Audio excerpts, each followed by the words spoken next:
afternoon. Good afternoon, everybody, and welcome to St George's Park for this England Media Conference for the World Cup squad announcement. As you can see, we've got Gareth Southgate with us, so we'll get started straight away with Rob Dorset from Sky Sports News.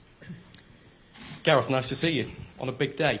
A day when you've broken some hearts and you've made a number of players' dreams come true, I suspect. But crucially, before we get into the individuals and the decisions that you've made, when you look at that squad of 26, do you believe it has everything in there needed to win a World Cup? Yeah, that we've wanted to make sure we've got the balance of the squad right. I think in this day and age, squad is more important than ever. We're now 5 substitutes. You can have almost half the team changed during a game. So you want different options for different moments of matches and for different stages of the tournament as well. We've obviously had to cover a couple of players that aren't yet fully fit, fully match fit as well. So having 26 available meant that we were probably able to take a couple of risks that you might not have been able to with 23. But we think the balance is there, and we've got cover in the positions we need. We're lighter on depth in some positions than other in our country, but we think we've got everything covered. We said widely across every bit of the media, I think, before you picked your squad, that James Maddison would be the headline story, whether he was in or whether he was out. He's in. Why is he in? He's playing really well. Look, he's a good player. We've always said he's a good player. He's earned the right. We think he can give us something slightly different to the other attacking players that we've got. So I think at various stages there have been conversations, debates about James. There's been moments where, you know, ahead of the Euros, I don't think he was in contention. He had a bit of a problem with his hip, and then I think September was probably a fair debate. But I think he's playing as well as any of the attacking players in this country. And yeah, he is a little bit different to the others. We've got different types of threat, and I think we could need that. Did you speak personally to Callum Wilson? Was he absolutely delighted? I haven't had a chance with Callum. I did speak to James because I think this morning there was a lot of speculation that James wouldn't be with us, and we'd decided a couple of weeks ago that we would, but we weren't obviously going to go and tell him then. I didn't get a chance to speak with Callum. My priority always on these days is the difficult conversations and the sad news, and that is really tough. You know, there's not many situations in football harder than that. Maybe releasing a young player at the early stages of their career, but the nature of those conversations, good and bad, reminds you of how much it means to a player to go to a World Cup. And yeah, I'm very conscious of that. So it is a great day, but also for some I've had to disappoint them. One of those is Tammy Abraham, I suspect, and you've gone for Wilson ahead of Tammy Abraham. What was that discussion and debate like in your mind? Yeah, look, Tammy's had a poor run of scoring form at the wrong time, really, and it's not a case where we're 3-4 weeks away from a finals and the start of the first match. We're now 10 days, and so form could be more important. I think we don't really know any of the players. We're watching their club form, but we don't really know where they are until we see them face to face, until we see them on the training pitch. We get regular medical updates from all their clubs, but there'll be medical issues that we're not completely aware of yet. We know the form we're seeing in the matches, but even so, you still don't get the full picture from the players until you're able to speak with them, work with them, and see how they train with each other. You hinted that you wanted extra cover for players that might be struggling with injury, and obviously Calvin Phillips and Kyle Walker are the two obvious ones there. How are they? How big a gamble is it to include them in this squad? And can we assume that neither can really play a part in the opening game? No, that's not the case. I mean, Calvin played last night, so I think with him, he's free of injury. We are aware that he's not going to be able to play 90 minutes. That won't be possible. We're going to have to build his fitness level, but he's available. He's free of injury, and we don't really have we have Declan Rice as a defensive midfielder. Hendo can play there, but it's not his number one position. So we don't have a lot of cover for that role in the country. And Calvin is a super player, and we feel that that's a risk worth taking, because he's also generally his fitness is good, and we think he can add to the group. And Kyle similarly? Kyle a little bit different in that he's not back in full training yet, but he's going to be available before the end of the group stage. And of course we had to make a very difficult call with Reece, who we think is a fantastic player, but he wasn't going to be available until, if everything went perfectly, until the latter stages of the tournament. And there were too many unknowns for us on that road to recovery. And also I don't think we can take a player who's not available for the group. That would be deemed arrogant in some circles. But also we'd then be dropping, if everything went well and he was available and he was ready and we were picking him, then you'd be dropping him into a quarter-final after 8 weeks out, and that would be really demanding. So, yeah, tough call. Kyle is a long way ahead of that, and is progressing really well. Thank you. Carrie? Hello, Gareth. Can we look at Harry Maguire, a player that's struggling to get minutes but has been a stalwart for you? What was your decision-making process, and how much have you been in touch with Manchester United about what he's doing when he's not getting those playing minutes? And will you be considering him as an out-and-out attacker after his playing time alongside Ronaldo against Real Sociedad? Well, physically, we've had really good communication with all of the clubs in this period on the training loads of all of the players, because we've got to pick that up immediately on, it'll be Wednesday before we see them on the training pitch. So we needed to know those who are playing, what's their load, those who are playing less regularly. Some have had an unbelievably intense schedule, some have had less so. So we're picking up various fitness levels, and we've got to get that right on the training pitch. We've picked our more experienced defenders, and we think that at this moment in time the younger ones have got some really good qualities, but we don't think they've quite done enough to push the more experienced ones out. And we think the tournament we're going into and the level of the matches, that needed to be the pecking order. You've always said that Trent Alexander-Arnold is an outstanding player, always in consideration, but he didn't start in the games building up to this announcement. What conversations did you have with him, and what's been his reaction that he is now in the squad? No, as I said, really the only phone calls I've made have been to the two lads that are coming back from injury, the boys I left out of the squad, and then to James, because I felt that was an important call to make this morning. The rest of the guys, there's only so many hours in the day, and we've been monitoring fitness, monitoring matches, dealing with so much. So I think they'll be delighted, they'll get the news, and we've got plenty of time to chat over the next few weeks. And for you now, going forward, when you've got a real balance between the experience of the players, the 12 that have been to a World Cup before, and the rest of this squad, and this quick turnaround, is that exactly why you've brought the likes of Harry Maguire back in when they haven't had those match minutes? Yeah, he's one of our best centre-backs. So I think we know within the squad we've got a lot of players that we know have been to tournaments, have performed at the level, know what's required. We've got other players who are playing well, who are in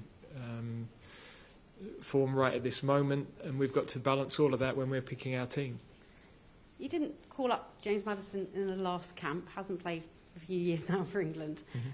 A lot of people would have assumed that's because one of the camps he missed because he was ill and then was seen in a casino watching the match. You said at the time, well, that would just remind him of the scrutiny of being an England player. Did you have a conversation about that again, or on his form, is it just unnecessary? No, I didn't have...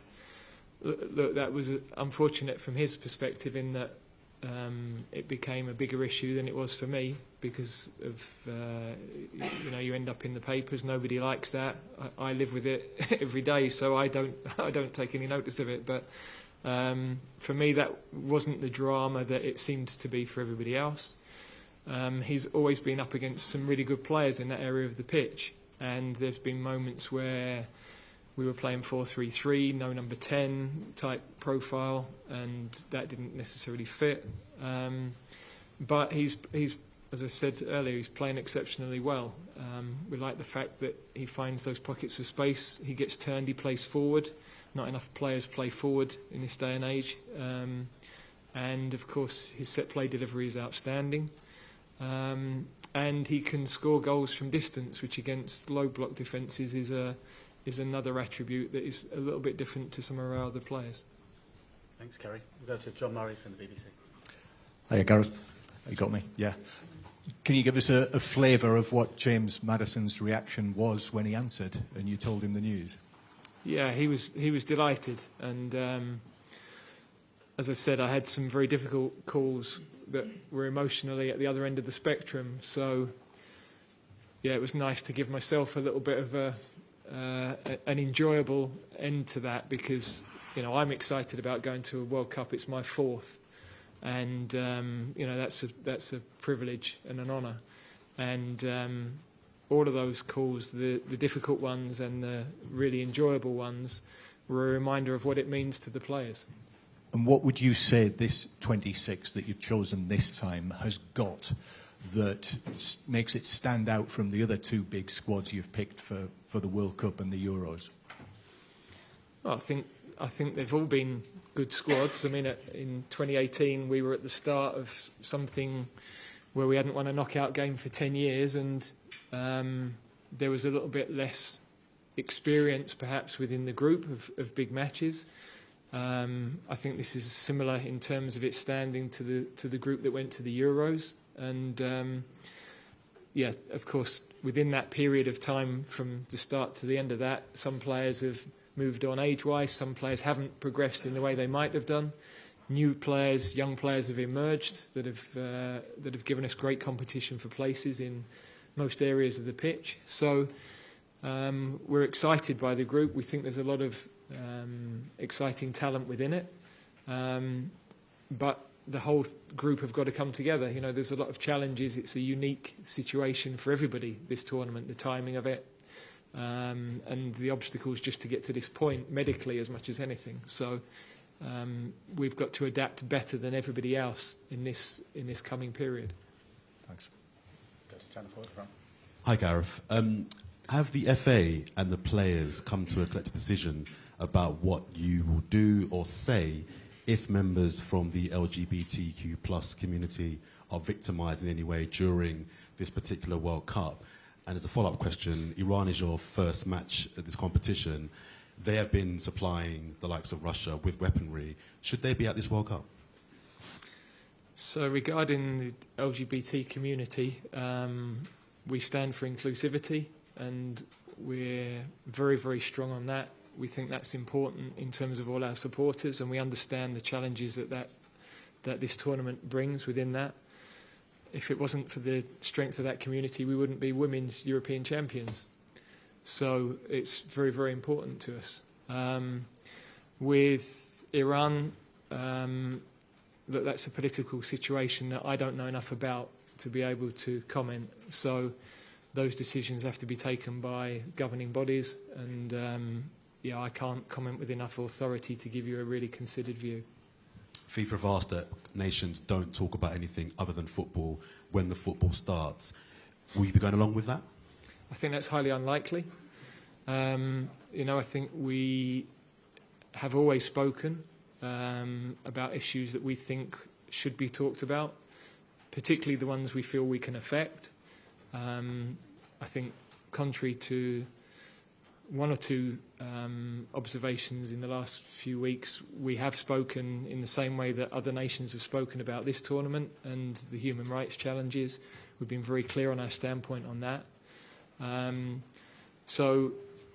think we would also like to focus primarily on the football. This is for every player and every coach and everybody travelling to a World Cup. This is a carnival of football. It's the thing you work for your whole life. So you don't want that to be diminished by everything else that's going on around it currently. But we recognise that we are going to be in that situation, and we've got to accept and deal with it. Thank you. Go to Oliver Kay. You spoke about the lighter depth in some positions than in others.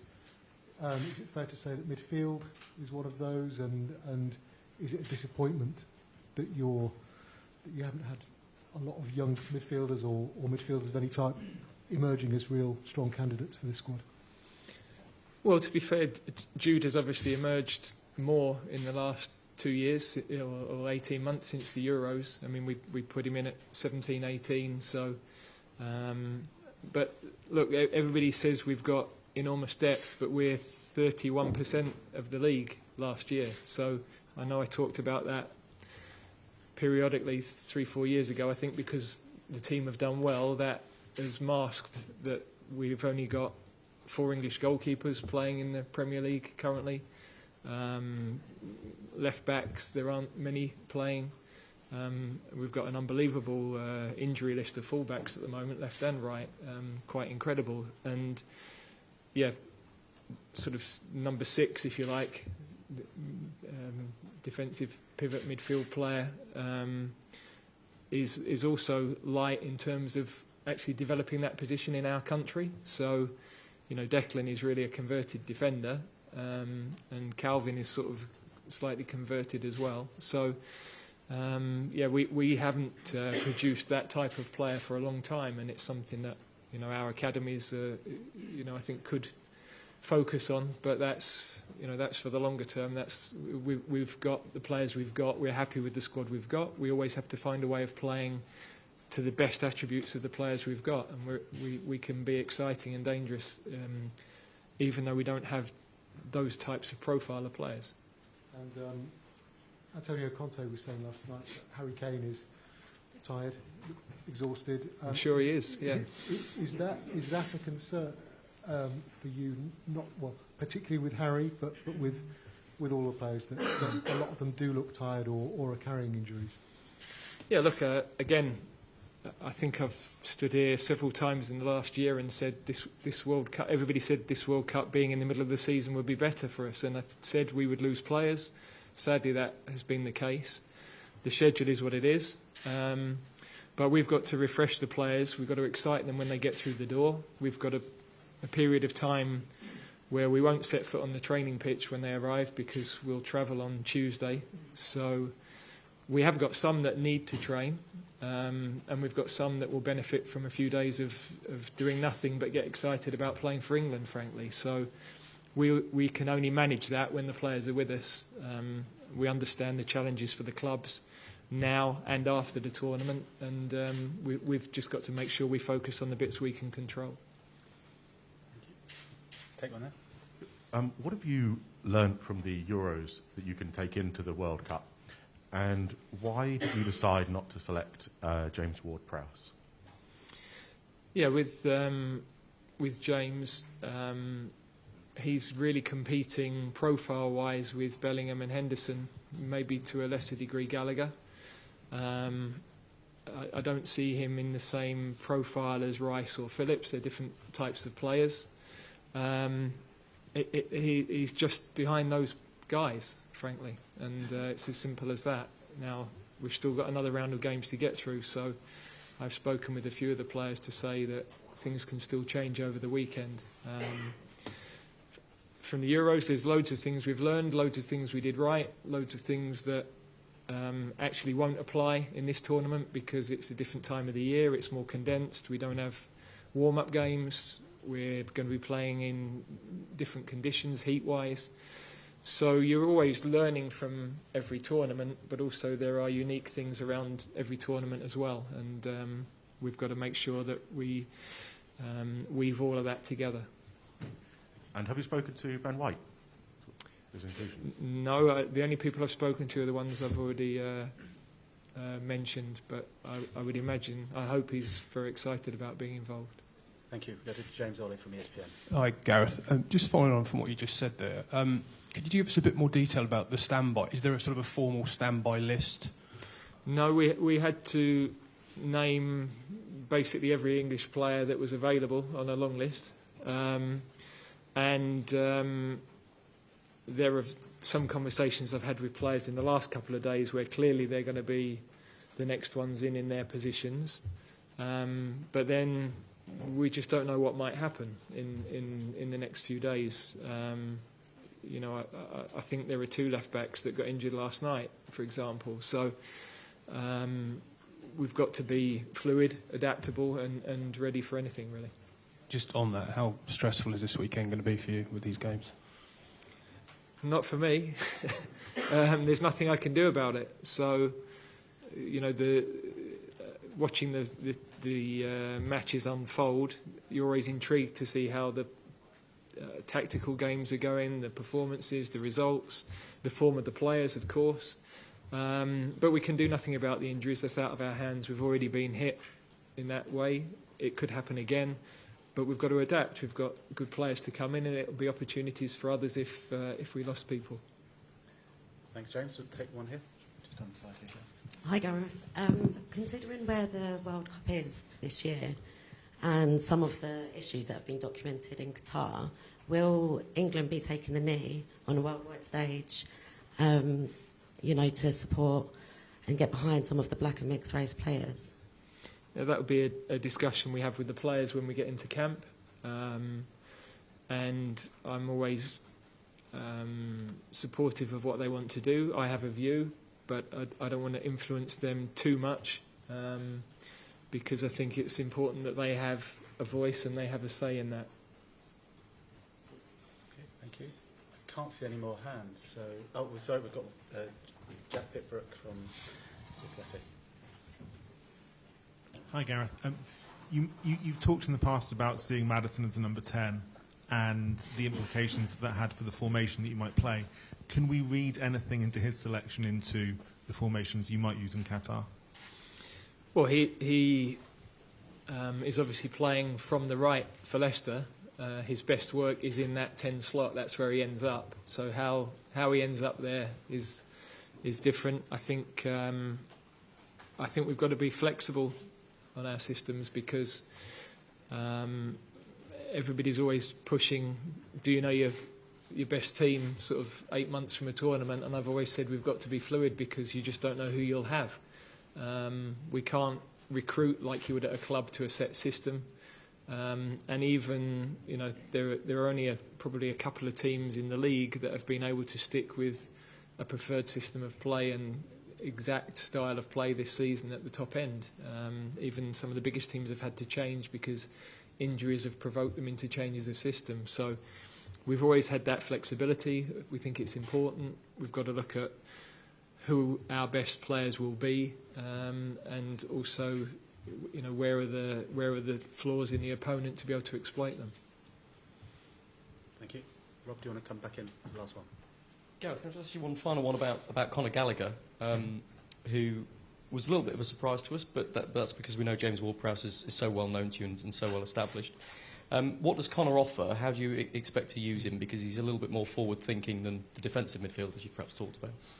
Yeah, but also he's fantastic at pressing the ball, and you know, I think there are going to be moments in these games where we need certain attributes, and there are any number of players in this squad with different attributes to be able to utilise at those moments, and we feel he could be that sort of a player. So he's not as experienced with us as some of the others, but he has an impact in games. He's got a goal threat.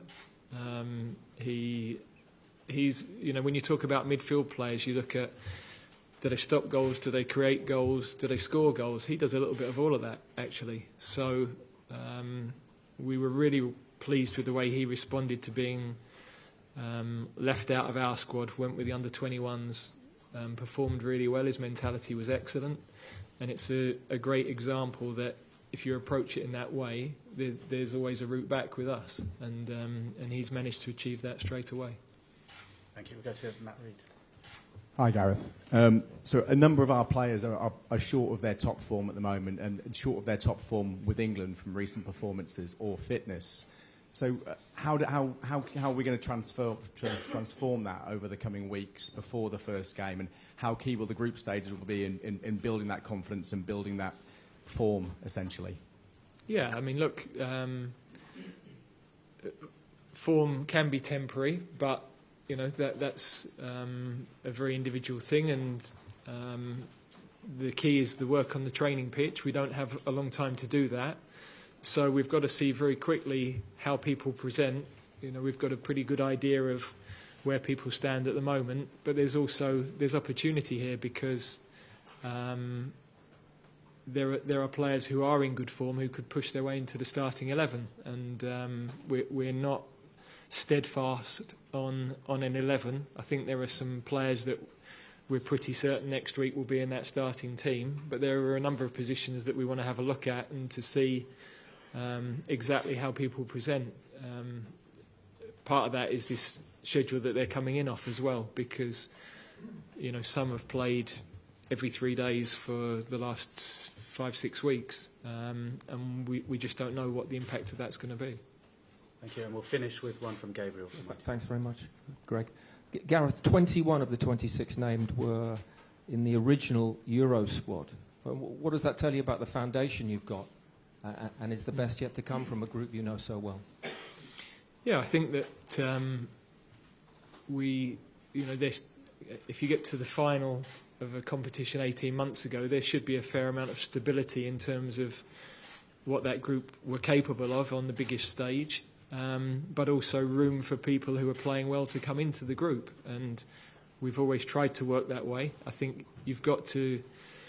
I know people talk about being overly loyal, but you've got to have some consistency in your thinking, because it's hard to build something without having that consistency, and then others can come in and thrive. So without doubt there are a number of players who will be better for the experiences they've already had.